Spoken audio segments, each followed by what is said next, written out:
On va parler aujourd'hui dans cette vidéo eh bien, de la guerre, puisqu'a priori la France veut la guerre et ne souhaite pas la paix. Alors tu vas me dire quel est le rapport avec la voiture électrique, Johan? Malheureusement, Renault est concerné, et autant on n'arrête pas de critiquer donc les Tesla, notamment j'ai un modèle Y, on est des nazis a priori, où on collabore. Alors là, les personnes qui vont collaborer, c'est plutôt donc des constructeurs européens, Renault, on parle d'équipementiers comme ZF, etc. Donc je te mettrai les informations ici. Ce qui est très inquiétant, c'est qu'on a des personnes en fait qui veulent faire la guerre. Je vais déroger à mon principe, puisque je vais essayer de faire une vidéo assez rapide, mais il faut qu'on comprenne un peu qui est quoi, qui fait quoi. Donc dans un premier temps, d'un point de vue économique, c'est catastrophique, puisqu'on dit que l'Union européenne, Bruxelles, évoque donc la somme de 800 milliards d'euros, sauf qu'on n'a pas d'argent. Donc la seule chose que l'État est capable de faire, la somme s'élèvera entre 200 et 400 milliards pour l'Allemagne, 20 milliards pour la France. Donc en fait, là, c'est l'Allemagne qui est en train de s'endetter. Les pauvres, c'est vraiment catastrophique. Donc en fait, on est en train de s'endetter pour la guerre, pour un type qui joue avec sa tub en fait sur un piano, quoi. C'est catastrophique. On reviendra sur les forces en vigueur, c'est important que vous sachiez un petit peu où on va. Le problème, c'est que nous, a priori, on va mettre peu de milliards, mais de toute façon, l'Union européenne est dans la muise totale, puisqu'on est endetté à plus de 3000 milliards, et on a l'intérêt de la dette qui va devenir de toute façon plus remboursable. Donc, pour l'État, il y a deux solutions. Au-delà, donc dans ces cas-là, de ne plus rembourser, et grossièrement de faire défaut sur la dette, donc faire entre guillemets faillite. La France l'a déjà fait une seule fois depuis que les républiques, en tout cas la République existe. L'Allemagne, je crois, 4 fois, avec des conséquences qui sont dramatiques, hein, des inflations à 2 chiffres jusqu'à 50%. Donc là, le peuple, ça va être compliqué. Sauf qu'ils essayent toujours, on va dire, de ne pas reproduire en tout cas les mêmes erreurs. On nous parle de guerre, moi j'ai l'impression qu'on est véritablement dans la Troisième Guerre mondiale, c'est-à-dire une guerre qui est silencieuse. Donc une guerre où finalement il y a des morts, on ne les voit pas, mais en Ukraine c'est catastrophique, Zelensky envoie tout le monde au casse-pipe, tous les jeunes, même ceux qui veulent pas. Pareil pour Vladimir Poutine, on n'arrive pas en fait à trouver une solution, et on va aller envoyer donc de l'argent sur ce front, là où on n'en a pas, et au risque finalement de tuer l'Europe et de tuer l'euro. Tu me diras, peut-être, tant mieux. Au-delà de ça, qui va payer les pots cassés, comme je te l'ai dit, si on ne fait pas défaut ou autre, eh bien, c'est soit éventuellement sur le patrimoine donc, de la France, hein, des monuments, etc., soit dans le patrimoine des Français, puisque je tiens à dire, les gens n'ont pas conscience, c'est que la dette, en fait, on la remboursera jamais. Et on parle toujours, oui, ben, tu sais, pour faire culpabiliser les gens, oui, mais c'est sur plusieurs générations, mes enfants et mes petits-enfants vont payer. Non, non, t'inquiète pas, c'est toi qui vas payer cette génération-là, t'inquiète pas, le boomer, tu vas bientôt payer. Donc, qu'est-ce qui va se passer? Soit un minimum sera sécurisé sur les comptes, genre 1000 balles, tu vois, ou 10 000 balles, et ils viendront de servir. Je crois qu'il y a 4 000 milliards d'épargne. Donc, on ne sait pas pour le moment, mais tôt ou tard, il va falloir donc payer.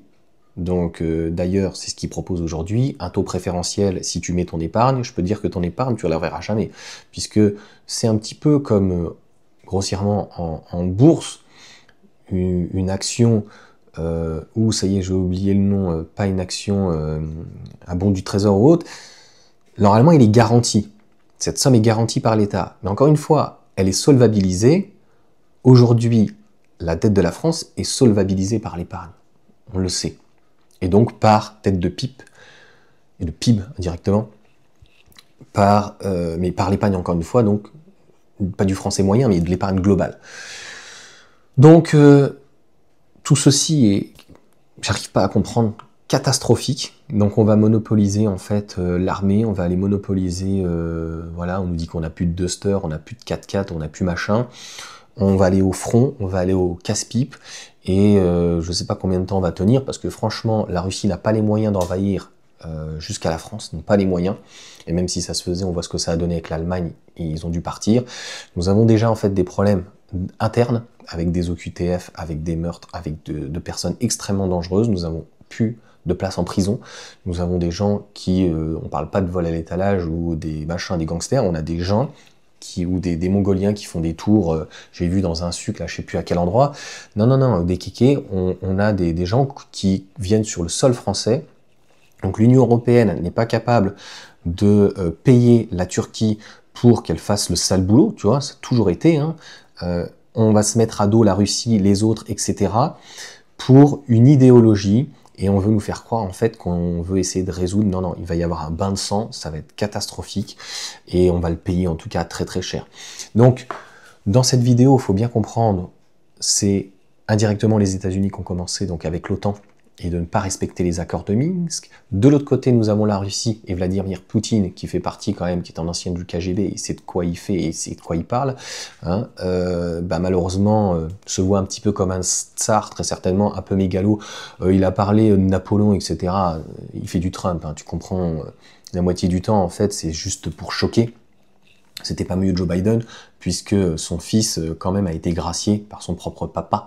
Et Trump fait partie de l'élite indirectement mondialiste, hein. Enfin, il connaissait Epstein, il connaissait bien aussi P. Diddy, les autres, les machins, les bidules. Donc bon, moi je suis pas sûr qu'ils veulent ces gens-là. Donc note bien, on a affaire à un businessman qui a trempé dans de sales affaires, même avec des femmes et autres, etc. Et de l'autre côté, Vladimir Poutine. De l'autre côté, un mec qui est un acteur, hein, qui joue avec sa tub. Donc en fait, si tu veux, lui, il a aucune crédibilité. Et je crois qu'il est même plus président. On se demande comment il est arrivé là, mis par les États-Unis, la CIA et autres. Et en sous-main, nous avons donc l'OTAN et surtout donc la Pologne, cette saleté Pologne. Alors j'ai rien contre les Polonais, mais c'est pire que la Russie, tu vois. Donc la Russie était notre allié. Donc en fait, on a décidé, ou les États-Unis ont décidé qu'on se sépare. En fait, on aurait pu être une superpuissance entre l'Europe, la Russie, jusqu'à la Turquie. Aucun problème, en fait, avec les Turcs. Donc, je peux te dire que quand Erdogan il y a un coup d'État, il a eu tout à fait raison. À un moment donné, la répression, ça se mate. Et c'est pas en leur faisant des bisous, à un moment donné. Donc, on devrait pouvoir s'unir, mais on a décidé, en fait, de faire un bain de sang à cet endroit-là. Voilà. Et donc pendant ce temps-là, tu as des gens d'extrême gauche, tu vois, qui te parlent de la Palestine ou autre, hein. Je comprends, hein. Pareil, c'était une véritable massacre d'un côté comme de l'autre, hein. Très concrètement, c'est pareil, d'un côté russe et du côté donc ukrainien, c'est une catastrophe humanitaire. Et voilà, priorité à mon sens en fait là-haut, sauf que la priorité c'était la paix et de trouver en fait un consensus. Donc tu as un mec qui demande des armes, a priori Trump veut le calmer et veut solder la chose en fait avec des mines, après avoir foutu le bordel avec l'administration Biden, mais pour moi c'est les mêmes de toute façon. Et de l'autre côté, donc Emmanuel Macron avec Van der Leyen, qui veut aller donc au casse-pipe avec de l'argent magique que nous n'avons pas, mais c'est tout à fait normal. Lui c'est un ancien banquier, c'est toujours un banquier je pense, de la banque Rothschild. Zemmour pas mieux, financé par 2 personnes de la banque Rothschild, donc c'est toujours un petit peu les mêmes qui sont derrière, les banquiers, hein, JP Morgan je crois pour Trump ou autre, lorsqu'il a fait cessation avec ses casinos, etc. Donc voilà, on va monopoliser donc des jeunes pour rien, de l'argent pour rien, et en fait, alors que l'Union européenne devrait fermer ses frontières, eh bien en fait on les laisse ouvertes par contre au niveau du Moyen-Orient, au niveau notamment de la Turquie, au niveau de la Méditerranée, là ça dérange pas par contre, tu vois. Donc en fait, encore une fois, on a un réel problème de priorité, et c'est pas une maladie mentale, hein. Ces gens-là savent ce qu'ils font. Je te l'ai dit, on a Zelensky qui est un acteur, et l'autre, bien sûr, quand il était dans sa petite ville là, du Touquet, le FM là, il faisait des cours de théâtre et tout machin, donc si tu veux, voilà, il est là. Il y a quelqu'un qui fait partie donc de Rothschild, hein, ça s'est tourné hein, sur les vidéos là-dessus. Il est là pour raconter une histoire, hein. Donc là, l'histoire, elle est, faut sauver le soldat Ryan. Voilà, c'est tragique, tragique, tragique, tragique, tragique. Et tôt ou tard, plus on s'enfonce, l'épargne des Français, mais l'épargne d'une manière globale, va être tapée, mais a priori ça n'a pas l'air de déranger le boomer, donc voilà, c'est un petit peu comme les profs, tu vois, qui se font égorger, au nom de Allah, a priori, donc je vois pas ce que la religion va faire là-dedans. Pour moi, on a affaire à des sociopathes, des malades, donc au nom d'une religion ou au nom d'un dieu, j'ai jamais vu en fait qu'on allait porter la mort en fait à quelqu'un, donc c'est vraiment...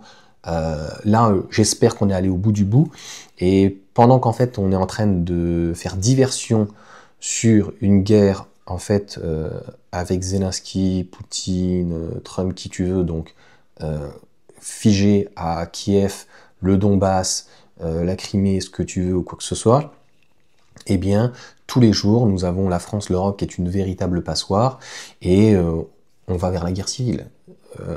Donc, si on envoie l'argent, les armes et surtout le peu de munitions qui nous reste, comment la police en fait, ou même l'armée éventuellement, pourra éventuellement nous protéger si nous avons plein de personnes, a priori, en ce moment les ingénieurs ils sont avec des couteaux. Voilà, donc la preuve que finalement, par rapport aux États-Unis, on n'a pas besoin d'armes. Je suis plutôt absolument contre les armes, et les armes doivent être réglementées, extrêmement réglementées. Je pense que tout ce qui est chasseur, ce n'est pas assez réglementé, et il devrait y avoir beaucoup plus de contrôle. On a des personnes quand même dès le matin, les mecs ils sont complètement défoncés, donc tous les matins il devrait y avoir la police en fait qui vienne les contrôler ou quoi, c'est pas le cas, et leur foutre des amendes éventuellement s'ils sont en état d'ébriété.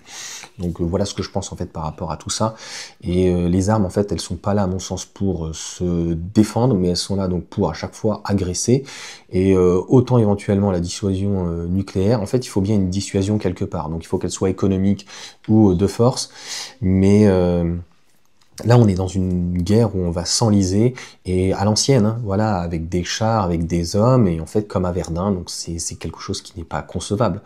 Donc des guerres comme ça, en fait, ça n'existe plus aujourd'hui. On a des guerres, en fait, si tu veux, modernes, où tu viens avec des bombes à neutrons, tu viens avec des drones, tu viens avec des satellites, tu coupes des lignes bancaires, tu vois, ce qu'on avait fait à la Russie. Hein. Mais ils ont une telle résilience, les Russes, que si tu veux, ils sont rustes aussi, donc si tu veux, s'attaquer à Poutine, c'est s'attaquer aussi à une partie de la population.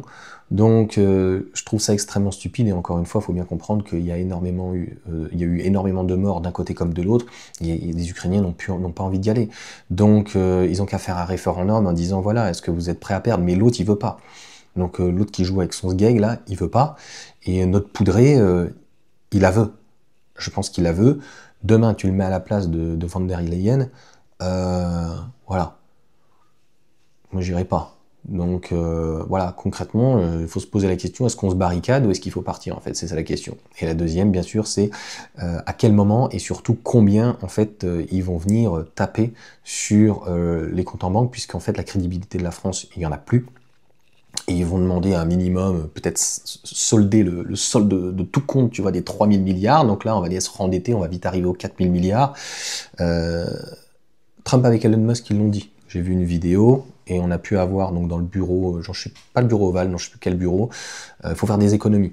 En fait, à un moment donné, c'est soit en fait on fait des économies parce que on est trop endetté et c'est inflationniste, c'est tout ce que tu veux, c'est très dangereux, et on peut aller vers la guerre, inévitablement en fait, c'est parce qu'à un moment donné, faut solder.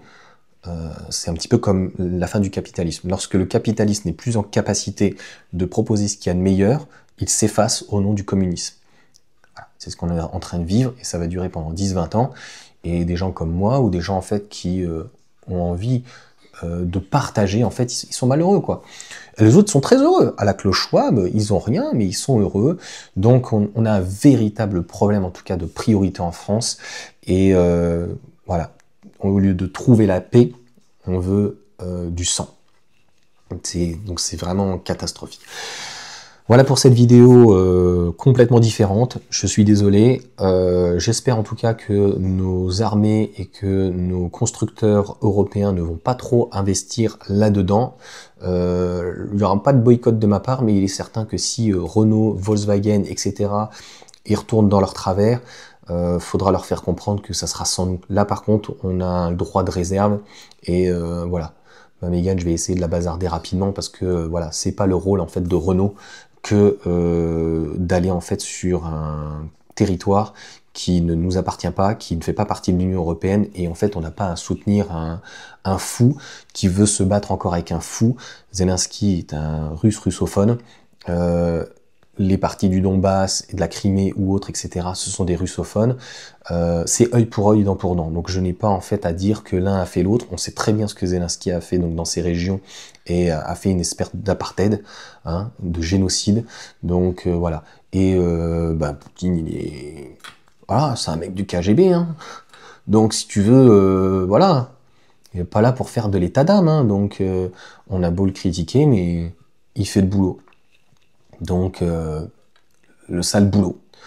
Et malheureusement, tant que ça s'arrêtera pas, tant qu'ils n'arriveront pas à trouver franchement une frontière, la paix, ça va continuer, quoi. Et encore une fois, les États-Unis en sous-main, l'OTAN, la Pologne qui est juste derrière, puisque l'OTAN, enfin les États-Unis, pardon, ont une base juste à côté de l'Ukraine. Ils avaient prévu d'ailleurs de venir, ils ont fait des entraînements il y a de ça une dizaine d'années, de toute façon. Donc tout ça est préparé depuis très longtemps. C'est une grande mascarade, et finalement celui qui trime comme à chaque fois, comme avec peut-être nos impôts demain, ou éventuellement, comme je t'ai dit, notre épargne, et bien là c'est de leur vie, donc du sang, c'est malheureusement les jeunes hommes. Voilà.